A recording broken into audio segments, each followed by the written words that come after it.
ahora sí. Bueno, la pregunta de la clase ahora viene a ser, ¿por qué razón y circunstancia o motivo, razón y circunstancia se dividió la tabla periódica en tres partes? Empezamos. Primero para comenzar, vamos a revisar pues la clasificación por bloques. La tabla periódica quedó dividida en cuatro partes. ¿Y cómo se llamó cada parte? Bloque.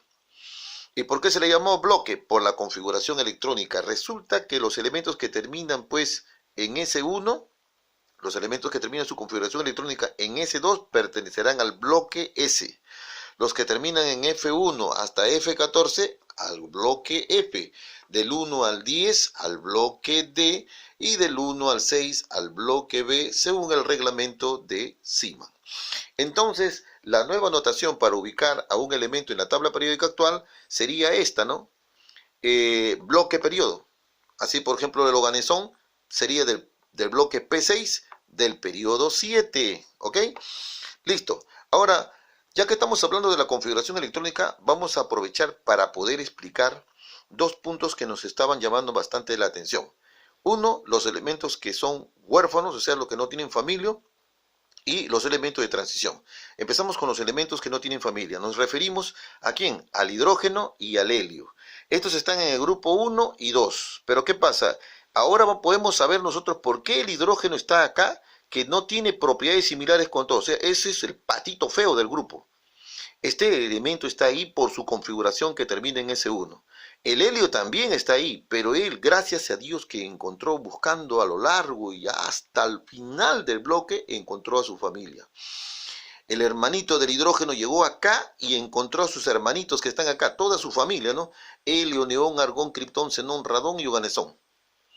¿Ya? De esa manera, nosotros podemos verificar acá que más poderosa es la realidad, joven, las propiedades químicas que ¿quién? Que la teoría de Aufbau. Por eso dice la realidad es más poderosa que la teoría. Muy bien. El segundo punto fue los electrones de transición. En el bloque F y en el bloque D vamos a encontrar elementos de transición. En el bloque F tenemos uno, el uranio, que termina en F4, ahora va a terminar en D1. Pero esa transición de un electrón desde F hasta D, esa transición ¿no? Se vio obligada. ¿Por qué? Porque en el laboratorio, jóvenes, esta configuración de Aufbau, esto es de que dice la teoría, no explica los resultados que se tienen en el experimento. Pero estos sí explican los resultados. O sea, haciendo una transferencia acá. Y por esa razón es que al átomo se le considera o se le llama átomo excitado. O electrón de transición o elemento de transición, ¿sí o no? Muy bien, entonces ya sabemos por qué se le llama elemento de transición.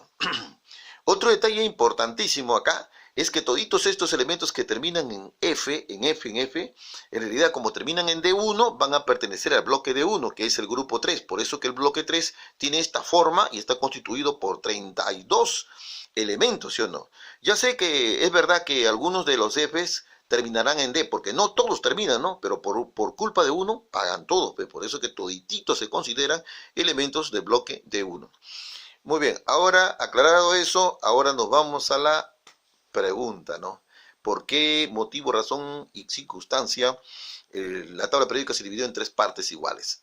Empezamos, joven. La primera razón, sino en el año 1994, el norteamericano Glenn Seaborg prácticamente sacó estos 14 elementos que están acá, en este bloque, lo bajó a la parte inferior y quedó de esa manera la tabla dividida, ¿sí o no?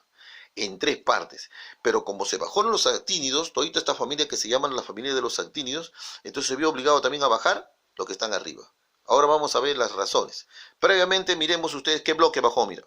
El bloque F comprende desde F1 hasta F14, pero no fue ese bloque el que bajó, sino el bloque que bajó fue de F2 hasta D1, incluyendo a lutecio y a laurencio, ¿no? Pero ellos pertenecían al bloque D, no al bloque F, pero por tener las propiedades similares, y acabamos de decirlo, lo que pasó con el helio, las propiedades son más poderosas que la teoría, ellos van a conformar el bloque, pues. ¿Te das cuenta? Estos no, en su experimento. Ahora recuerda tú que el norteamericano Glenn Seaborg descubrió 10 elementos transuránicos, de los 11, los 10 fue co-descubridor de ellos.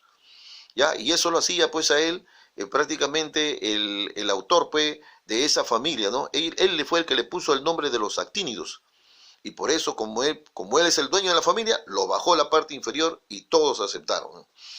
Muy bien, y ahora vamos a ver las razones. La primera razón es la siguiente. La primera es por su configuración electrónica. Todos ellos terminan en F. La segunda razón es por sus propiedades parecidas. Toda la familia es un solo tipo de propiedades tiene. Familia de los lantánidos y familia de los actínidos. Y la tercera razón es porque tienen un pobre poder reactivo, ¿sí o no? Mira, las propiedades químicas se producen en la última capa de cada elemento. Y acá los únicos que producen, los que tienen más alto poder reactivo es el bloque S y el bloque P. ¿Por qué? Porque están en la última capa.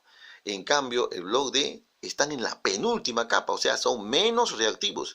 Pero estos son peores, pues. Estos están en la antepenúltima capa.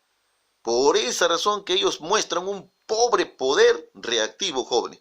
Eso es todo, joven, y espero que les sirva de mucho. Muchas gracias y muchas gracias.